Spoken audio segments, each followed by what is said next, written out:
What's going on, guys? Welcome back to RC Everyday, part 6 of the whatever we're going to call this build. Got some color on it and did a lot of sanding, as you saw. Sanded the layers of primer, wet sanded the last layer of primer. Probably wasn't necessary, but I was just tired of the dust. And used this as the original green. It's actually the same can that I painted the #1 rat rod build, the first one I ever did. I still had it and didn't even finish the can. But I put it on pretty thick, and yeah. So if you saw, I wet sanded it with 600 to start with. Tried not to get too aggressive, but I tried to get some of the runs and stuff that I had done. The weather changed on me last night when I painted it. It was 70 and cloudy all day, and then as soon as I sprayed it, a cold front came in. It dropped the 60s and started raining. So yeah, the paint had to dry overnight, and it came out pretty good though. Got it really smooth. Like I said, I wet sanded it with 600 to start with lightly. Then I come back with 2000 and went around and around it several times. I did not do as many layers on the hood. The hood already had some paint on it. You can see it came out pretty good. It's got a little more wear. And I'm happy with how that turned out. Not painting the grill. We're going to leave it this rust color. And I think it'll tie together nicely. So, got to let this dry for a few days. The rust streaks are, yeah. I put it on pretty thick, and there's the way that works, it's like a stain basically, and I've used it a lot. That is in my Amazon store, the link below if anybody's looking for it. I get asked a lot about where to get stuff. Everything that I can get on Amazon is in the store link below. There's not a lot of RC 4-wheel parts and stuff on Amazon, but as far as like the front axle on this and the weathering stuff I use, that's mostly all on Amazon. So yeah. Got it drying. It's hard to tell because parts of it are still wet. I'm liking it. What that does is it stains all the paint. So after wet sanding, it's kind of hazy. It's got a lot of fine scratches. And rather than buffing it out like you would on a regular car, a real car, after you paint it, we just stain it. So it gets all in there, and it looks super smooth after the wet sanding. That's why I do wet sand. And yeah, once you put that over there, and it's just got a nice sheen to it, that rust streaks acts as a dull coat. It does about 3 different things. So it stains the paint. It gets in all of the door cracks and the trunk cracks, and anywhere there's a body line that needs accentuated, it gets in there and stays. So if you saw my technique in wiping it, I just kind of brush. I get it off the big surface areas, let that be more of the color, and it'll look more dull and stuff as it dries, but it stays underneath the body line. So it adds some depth to it in that regard. So it dulls, it accentuates your body lines and gaps, and I don't even remember how, and it stains it. Darkens it all up. Like we got down to some of the white stuff where this print was uneven from the sections. We got back down to the base layer. I could have kept going. I could have sanded it and primed it and sanded and primed it probably 4 or 5 more times, but it's just, you know, it is what it is. This is the world of 3D printing. This was an at-home print, I believe, so it came out exceptionally well. I'm happy with it for the quality that the print was. So I got no complaints with that.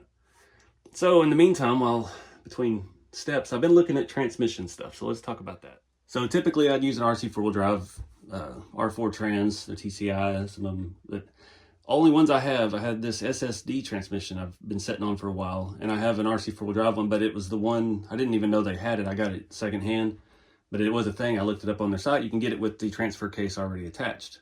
So that entails a problem for these because they're 2-wheel drive. Don't need a transfer case, but it's the same story on that as it is on this. It has a different output shaft, and it is longer to go all the way through the transfer case. So I was looking at the SSD, pulling it apart, trying to see if we could do away with that. And you can see the tail shaft on this is extremely long. So the only thing concerning about this is the amount of slop in this output shaft here. I can get that to where you can see it. So I'm probably going to dig into this back. Each section of this is a separate gear set, and see if we can shim that up a little bit. I'm also thinking I might be able to cut it down and drill this pinhole out so we can fit a regular drive shaft on it. I'm sure that's nice hardened steel, so that'll be fun, but it's not out of the realm of possibility. But the main thing, this body has the transmission tunnel. It's got the full floor, so you can see that's going to be an issue. And this SSD transmission is just a hair slimmer than the RC 4-wheel drive. The RC 4-wheel drive has some bolts on the side that stick out, and this does not have those. So I think that's going to work out well. I'm not planning on using this motor on this car.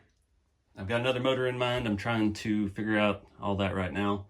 But these transmissions will bolt to anything. This has the same, basically the same mounting setup as the RC4 Drive R4. And the RC4 Drive offers an aluminum plate where you can just bolt a motor to it. And then you can use like the 3D printed motors like my flathead and the one I'm looking at using. And they just slide over and you can attach it to the engine however works. On the, I think it was the farm truck, I actually drilled some holes in the print and put some set screws. So it just kind of locked it around the motor, and that truck has been abused severely and I've never had the engine come loose on it. So that's where we're at with that.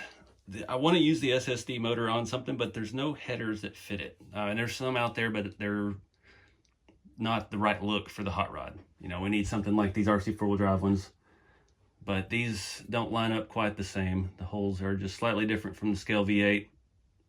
So yeah, if anybody knows of any printable headers out there for this engine that are hot rod themed, put a link below or something. But I'm trying to wrap it up here. I think it's a good ending point for this video. Like I said, this body's got to dry for a little bit, and we'll keep exploring the motor, transmission, steering, every other issue we've got left. I did go ahead and use the rust streaks on the interior of the body as well. You can see the contrast between the green. I did not do the floor. I'm not sure yet about floor covering. I've got a lot of ideas for the interior seat and shifters, and still haven't figured out a dash yet. Want to do something neat for a dash. Remember on the 5-window, we did the Barbie 57 Chevy dash and cut it down, put it in there. And that worked out fantastic on that, but I'm out of Barbie cars at the moment.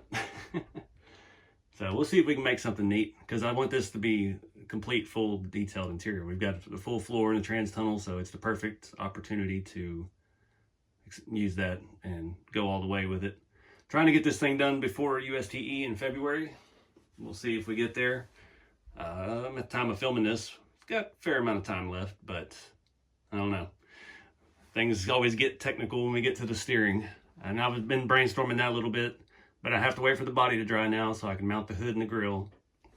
And I think our steering, grill mount, and front shock mount are all going to be combined into one unit. I haven't figured that out yet. But one other thing I also did, I think I did that last night in the video. I went ahead, I'm trying to get a little bit more suspension travel out of this. The lower we can get it, the better. So I held it on the belt sander and notched up the front chassis rails just so it gave us another 2 millimeter of travel. And yeah, I think that will work out pretty well. I like the rake of it, and the body fits a whole lot better than I thought we were going to be able to get it on this chassis. So, but that wraps it up for this video, guys. I appreciate y'all watching, and appreciate everybody following along with the build on social media and stuff. Get out there and do something with the hobby. Keep it scale, and I'll see you in the next video.